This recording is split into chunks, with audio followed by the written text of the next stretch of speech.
Stock magic Telugu శ్రోతలకు స్వాగతం. నేను లాస్ట్ వీడియోలో నేను చెప్పాను, యాక్చువల్గా ఒక 1 వీక్ అవైలబిలిటీ ఉండలేదు, నెక్స్ట్ సాటర్డే వీడియో పోస్ట్ చేస్తానన్నట్టుగా నేను చెప్పాను, ఇన్ఫర్మేషన్ ఇచ్చాను. సో ఈ 1 వీక్ గ్యాప్ తర్వాత చాలా మార్కెట్ లో న్యూస్ పెండింగ్ ఉన్నాయి, అవన్నీ కవర్ చేయలేం. కానీ రీసెంట్ గా లేటెస్ట్ గా ఉన్న న్యూస్, ఈ సెన్సెక్స్ లో కొన్ని స్టాక్స్ యాడ్ కాబోతున్నాయి, రీకన్స్ట్రక్షన్ లో భాగంగా కొన్ని స్టాక్స్ ని రిమూవ్ చేయబోతున్నారు. ఇలాంటి విశేషాలు, అలాగే Q4 లో కొన్ని కంపెనీలు ఎక్స్ట్రాడినరీ పెర్ఫార్మెన్స్ ప్రదర్శించినాయి, దానికి సంబంధించిన రిజల్ట్స్ విశేషాలు ఎలా ఉన్నాయి, అలాగే టాటా మోటార్స్ సంబంధించిన లేటెస్ట్ న్యూస్, ఇలా చాలా కంపెనీలకు సంబంధించి లేటెస్ట్ న్యూస్ అప్డేషన్ లో భాగంగా ఈ వీడియో చేసుకుంటున్నాం. నిన్న మార్కెట్ లో మనకి నిఫ్టీ 22,957 లో క్లోజ్ అయింది, 10 పాయింట్స్ తగ్గింది. ఇక బ్యాంక్ నిఫ్టీ మాత్రం 200 పాయింట్లు పెరిగింది, 48,971 లో క్లోజ్ అయింది. ఇక నిన్న నిఫ్టీ 50లో 17 స్టాక్స్ పాజిటివ్ గా క్లోజ్ అయితే 32 స్టాక్స్ నెగిటివ్ గా క్లోజ్ అయింది. ఎటువంటి మార్పు లేకుండా ఒక్క స్టాక్ క్లోజ్ అయింది.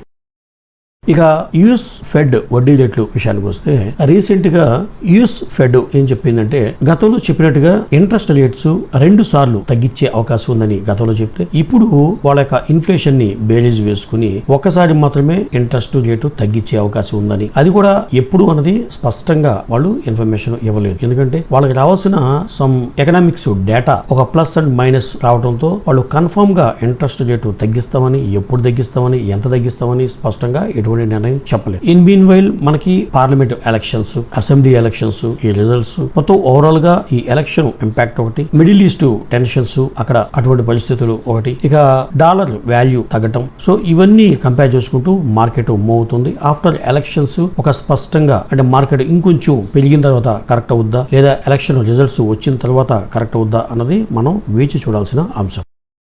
ఇక కంపెనీలకు సంబంధించిన లేటెస్ట్ న్యూస్ విషయానికి వస్తే, టాటా మోటార్స్ విషయానికి వస్తే, గతంలో 15 సంవత్సరాలుగా జాగ్వార్ ల్యాండ్ రోవర్ కంపెనీకి సంబంధించి రేంజ్ రోవర్ కార్లని, రేంజ్ రోవర్ స్పోర్ట్స్, ఇంకా అనేక రకాల మోడల్ని బ్రిటన్ లో తయారు చేస్తూ ప్రపంచ వ్యాప్తంగా అంటే 120 దేశాలకి పైగానే ఎక్స్పోర్ట్ చేస్తూ మార్కెటింగ్ చేస్తున్న బ్రాండ్. సో అటువంటి ప్రతిష్టాత్మకమైన కార్ ని మన భారతదేశంలో తక్కువ రేటుకి అంటే భారతీయులకి కనీసం ఒక అబౌట్ 20%, 22% దాకా తగ్గించి అవకాశం ఉన్నట్టుగా కంపెనీ అప్డేట్ చేస్తుంది. సో మన భారతదేశంలో కంపెనీ టాటా మోటార్స్ యొక్క మ్యానుఫ్యాక్చరింగ్ ఫెసిలిటీస్ లోనే ఈ range rover and range Rover sports ఈ వెహికల్స్ ని తయారు చేసి అమ్మడానికి సిద్ధంగా ఉంది. ఈ సంవత్సరంలోనే లాంచ్ చేసే అవకాశం కూడా ఉందని కంపెనీ అప్డేట్ చేస్తుంది. 54 సంవత్సరాల చరిత్ర ఉన్న ఈ రేంజ్ రోవర్ కార్లు 15 సంవత్సరాలుగా టాటా మోటార్స్ తయారు చేస్తుంది. ఇప్పుడు భారతదేశంలోకి రాబోతుంది రేంజ్ రోవర్. గతంలో అంటే ఇంపోర్ట్ చేసుకున్నప్పుడు 3,30,00,000 ఉన్న కారు ఇప్పుడు 2,60,00,000 రాబోతుంది. ఇది టాటా మోటార్స్ సంబంధించి చాలా పాజిటివ్ అంశంగా చెప్పుకోవాలి. ప్రస్తుతం టాటా మోటార్స్ సంబంధించిన షేర్ ధర $959 దగ్గరలో ట్రేడ్ అవుతుంది.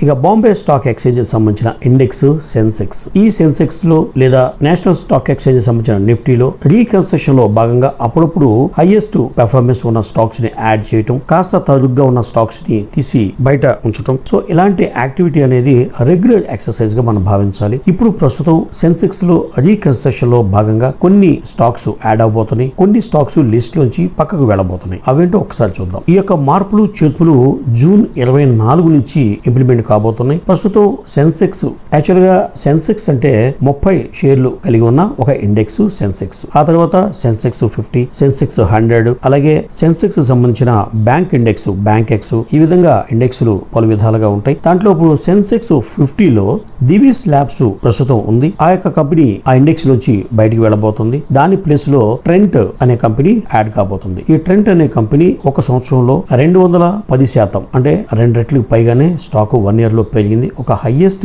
పర్ఫార్మెన్స్ ఉన్న స్టాక్ గా గుర్తించి సెన్సెక్స్ 50లో యాడ్ చేయడం, దివిస్ ల్యాబొరేటరీని ఆ ఇండెక్స్ నుంచి ప్రస్తుతం పక్కకి తొలగించడం జరుగుతుంది. ఇది జూన్ 24 నుంచి అమలు కాబోతుంది. అలాగే సెన్సెక్స్ 100 ఇది ఒక మరొక ఇండెక్స్.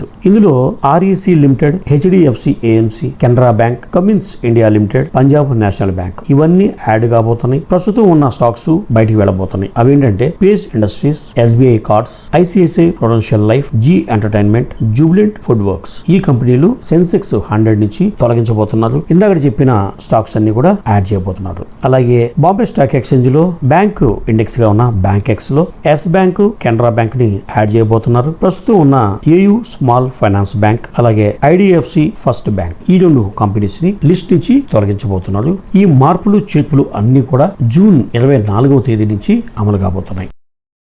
ఇక నెక్స్ట్ కంపెనీ సంబంధించిన ఇన్ఫర్మేషన్ పిఎన్సి ఇన్ఫ్రాటెక్. ఈ కంపెనీ హైవేలు నిర్మించడం, వంతెనలు, ఫ్లైఓవర్స్, ఈ పవర్ ట్రాన్స్మిషన్ లైన్స్, అలాగే టవర్స్ కన్స్ట్రక్ట్ చేయడం, ఎయిర్పోర్ట్ రన్వేస్ ఏర్పాటు చేయడం, ఇక ఇండస్ట్రియల్ ఏరియా, ఇప్పుడు మనకి ఇండస్ట్రియల్ సెజ్ అంటాం, ఒక చోట పర్టికులర్ గా ఒక స్టేట్ ఇండస్ట్రియల్ ని డెవలప్ చేస్తుంటుంది, అక్కడ ఉన్న ఇన్ఫ్రాస్ట్రక్చర్ ని డెవలప్ చేయాలి. అలాంటి వర్క్స్ కూడా టేకప్ చేస్తుంది పిఎన్సి ఇన్ఫ్రాటెక్. ఈ కంపెనీ Q4 రిజల్ట్స్ లో భాగంగా రెవెన్యూ 12.8% పెరగగా, నెట్ ప్రాఫిట్ గతంలో 146 కోట్లు ప్రకటిస్తే గత సంవత్సరం Q4 లో ఇప్పుడు 396 కోట్లు లాభాన్ని ప్రకటించింది. ఒక మంచి ప్రాఫిట్స్ ని డిక్లేర్ చేసింది పిఎన్సి ఇన్ఫ్రాటెక్. ఇక ముఖ్యమైన విషయం ఏంటంటే కంపెనీ యొక్క మార్జిన్స్ బాగా పెరిగినాయి. ఇది ఇంపార్టెంట్. ఎందుకంటే మనం చేస్తున్న బిజినెస్ లో ఆర్డర్స్, రెవెన్యూ తగ్గొచ్చు, పెరగొచ్చు, డిపెండ్స్ ఆన్ సీజన్ బట్టి కావచ్చు, లేకపోతే ఆ యొక్క పీరియడ్ లో పర్టికులర్ గా కొన్ని బిజినెస్ లకి ఒక్కో టైంలో ఎక్కువగా ఆర్డర్స్ రావచ్చు. అది అప్ అండ్ డౌన్ ఉన్నప్పటికీ మనం చేస్తున్న బిజినెస్ లో మార్జిన్స్ అనేది పెరగాలి. అది చాలా చాలా ఇంపార్టెంట్. ఈ కంపెనీకి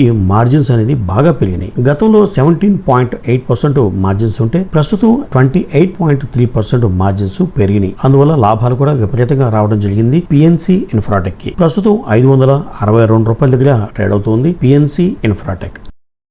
ఇక నెక్స్ట్ కంపెనీ విండ్ ఎనర్జీలో దూసుకుపోతున్న కంపెనీ సుజలాన్ ఎనర్జీ. ఈ కంపెనీ Q4 లో రెవెన్యూ 30% పెరిగింది, కానీ నెట్ ప్రాఫిట్ 20% తగ్గింది. అది వాస్తవంగా తగ్గిన ప్రాఫిట్ అయితే కాదు. ఎందుకంటే exceptional gain last year Q4 లో 250 కోట్లు ఉంది. అంటే గత సంవత్సరం Q4 లో 250 కోట్లు రెగ్యులర్ ప్రాఫిట్ కాకుండా ఒక ఎక్సెప్షనల్ గెయిన్ ఆర్ ఇన్కమ్ రాబట్టి లాభాలు ఎక్కువగా కనిపించినాయి. ప్రస్తుతం ఎక్సెప్షనల్ లాస్ ఒక 27 కోట్లు నమోదు చేసింది కంపెనీ. దానివల్ల ప్రాఫిట్ బాగా తగ్గినట్టుగా కనిపిస్తుంది. కానీ రెగ్యులర్ బిజినెస్ లో గానీ, ఆర్డర్స్ లో గానీ, ప్రాఫిట్ మార్జిన్స్ లో గానీ కంపెనీకి ఎటువంటి ఇబ్బంది లేదు. ఇది గమనించాలి. ఎందుకంటే మార్జిన్స్ గతంలో అంటే లాస్ట్ ఇయర్ 4th క్వార్టర్ 13.7% కంపెనీకి మార్జిన్ మిగిలితే ప్రస్తుతం 16.3% లాభాలు మిగులుతున్నాయి. అంటే పెరిగింది ప్రాఫిట్ మార్జిన్స్ అనేది పెరిగినాయి, రెవెన్యూ పెరిగింది, కంపెనీ అనేది ఒక లైన్ లోనే ఉంది. మనం దాని గురించి టెన్షన్ పడాల్సిన అవసరం లేదు. ఎవరైనా సుజలాన్ ఎనర్జీ స్టాక్స్ ఉన్నట్లయితే కంపెనీ లాభాలు తగ్గిపోయినాయి, ఈ స్టాక్ పడిపోద్దేమో అనుకోకర్లేదు. ఎందుకంటే రియల్ గా కంపెనీ యొక్క ఆదాయం పెరిగింది, మార్జిన్స్ పెరిగినాయి. ఓన్లీ ఎక్సెప్షనల్ గెయిన్ గత సంవత్సరం Q4 లో 250 కోట్లు యాడ్ అవ్వబట్టి లాభాలు ఎక్కువ కనిపించినాయి. ప్రస్తుతం Q4 లో ఎక్సెప్షనల్ లాస్ అనేది 27 కోట్లు ఉంది కాబట్టి ఆ లాభం రాకపోగా 27 కోట్లు నష్టం ఉంది కాబట్టి మనకి నెట్ ప్రాఫిట్ 20% తగినట్టుగా కనిపిస్తుంది. దీని గురించి గాబరా పడాల్సిన అవసరం అయితే లేదు. ప్రస్తుతం 46 రూపాయల దగ్గర ట్రేడ్ అవుతుంది సుజలాన్ ఎనర్జీ. ఇక కమర్షియల్ ఆటో దిగ్గజం అశోక్ లేలాండ్ విషయానికి వస్తే Q4 లో రెవెన్యూ 2% పెరిగింది, నెట్ ప్రాఫిట్ 16% పెరిగింది. కంపెనీకి మార్జిన్స్ కూడా విపరీతంగా పెరిగినాయి అశోక్ లేలాండ్ కి. ఎందుకంటే ఈ మధ్య Tata motors and Ashok Leyland కూడా వాళ్ళ వెహికల్స్ మీద స్లైట్ గా వాళ్ళు ప్రైస్ కూడా హైక్ చేయడం, వాళ్ళు మ్యానుఫ్యాక్చరింగ్ కాస్ట్ తగ్గించుకునే విధంగా రకరకాల చర్యలు కంపెనీలు తీసుకోవటం. ఎందుకంటే వీళ్ళే ఓన్ గా ల్యాండ్ తీసుకుని మ్యానుఫ్యాక్చరింగ్ చేసి ఇవన్నీ ఎక్కువ అమౌంట్ ఇన్వెస్ట్ చేయడం, దానికి ఇంట్రెస్ట్ కాస్ట్లు ఇవన్నీ లేకుండా ఎగ్జిస్టింగ్ ఆల్రెడీ మ్యానుఫ్యాక్చరింగ్ ఫెసిలిటీస్ ని వీళ్ళు రెడీమేడ్ గా బై చేసి దాంట్లో మ్యానుఫ్యాక్చరింగ్ స్టార్ట్ చేయడం, ఇలాంటి యాక్టివిటీస్ కంపెనీలు చేస్తూ ఉన్నాయి. సో దీనివల్ల అశోక్ లేలాండ్ కి మార్జిన్స్ బాగా పెరిగినాయి. గత సంవత్సరం Q4 లో 10.9% మార్జిన్స్ మిగిలితే ప్రస్తుత సంవత్సరం Q4 లో 14.1% గా మార్జిన్స్ పెరిగినాయి. దానివల్ల కంపెనీకి లాభాలు కూడా విపరీతంగా పెరిగినాయి. 2% రెవెన్యూ పెరిగినప్పటికీ నెట్ ప్రాఫిట్ 16% పెరిగింది. ప్రస్తుతం 210 రూపాయల దగ్గరలో ట్రేడ్ అవుతుంది అశోక్ లేలాండ్.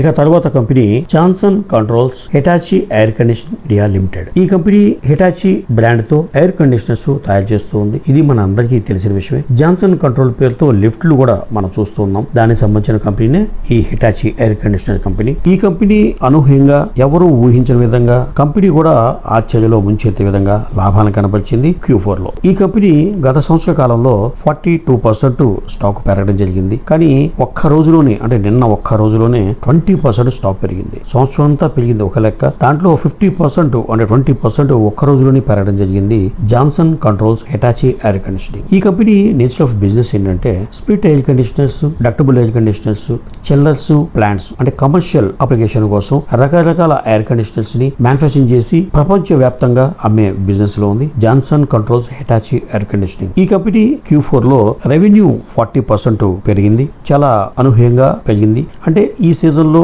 నార్మల్ గా ఎయిర్ కండిషనర్ సంబంధించిన కంపెనీ అన్ని కూడా రెవెన్యూ పెరుగుతూ ఉంటాయి. Even blue star, Voltas, Hitachi అన్ని కూడా, హెవెల్స్ ఇవన్నీ కూడా సమ్మర్ సీజన్ కాబట్టి న్యాచురల్ గా రెవెన్యూ పెరగడంలో ఆశ్చర్యం లేదు. కానీ నెట్ ప్రాఫిట్ విషయానికి వస్తే గత సంవత్సరం Q4 లో 1 కోటి నష్టాన్ని ప్రకటించిన ఈ కంపెనీ ప్రస్తుతం 40 కోట్లు లాభాన్ని ప్రకటించింది. అది ఇంపార్టెంట్. సో దాంతో ఈ స్టాక్ నిన్న 20% ఒక్క రోజులోనే పెరిగింది. ప్రస్తుతం 1487 రూపాయల దగ్గరలో ట్రేడ్ అవుతుంది Johnson Controls Hitachi air conditioning India limited.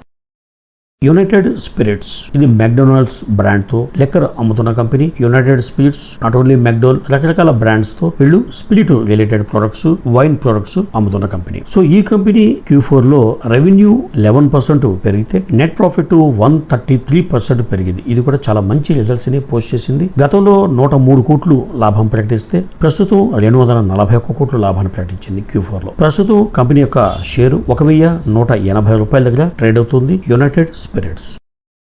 ఇక కోరమండల్ ఇంటర్నేషనల్ ఇది అగ్రికల్చర్ రిలేటెడ్ ఎరువులు, పెస్టిసైడ్స్, రకరకాలుగా వ్యవసాయానికి సంబంధించిన ఎరువులు, పంట దిగుబడిని పెంచడం కోసం గానీ, చీడపీడలు అలాంటి నివారించడం కోసం గానీ సస్టైనబుల్ అగ్రికల్చర్ ప్రాక్టీసెస్ చేసే విధంగా వాళ్ళ యొక్క ప్రొడక్ట్స్ ఉంటూ ఉంటాయి కోరమండల్ ఇంటర్నేషనల్. అయితే ఈ కంపెనీ ప్రస్తుతం ఒక 10 న్యూ ప్రొడక్ట్స్ ని లాంచ్ చేయబోతున్నట్టుగా అనౌన్స్ చేసింది. దాంట్లో భాగంగా 3 ప్రొడక్ట్స్ పేటెంట్ హక్కులు కూడా కలిగి ఈ వేపాకుతో చాలా మంది ఇప్పుడు ఈ నీమ్ మన ఇండియాలో ఎక్కువగా దొరికే వేపాకుతో రసాయనాలుగా కలిపి పిచికారీ చేసి ఈ సస్య రక్షణకి, చీడపీడలు నివారించడానికి వాడుతూ ఉన్నారు. సో అటువంటి ప్రోడక్ట్ అంటే పేటెంట్ హక్కులు కూడా కలిగి ఉన్న ప్రోడక్ట్ ఒక 3 ప్రొడక్ట్స్ ని లాంచ్ చేయబోతుంది. పంట దిగుబడిని పెంచేందుకు, అలాగే చీడపీడల్ని నివారించేందుకు, అలాగే bio plant and soil health promoter గా ఉపయోగపడే ప్రొడక్ట్స్ కూడా లాంచ్ చేయబోతుంది కోరమండల్ ఇంటర్నేషనల్. ప్రస్తుతం కంపెనీ యొక్క షేరు మొన్న ఫ్రైడే అయితే ఒక 3% పెరిగింది. ప్రస్తుతం 1251 రూపాయల దగ్గర ట్రేడ్ అవుతుంది కోరమండల్ ఇంటర్నేషనల్.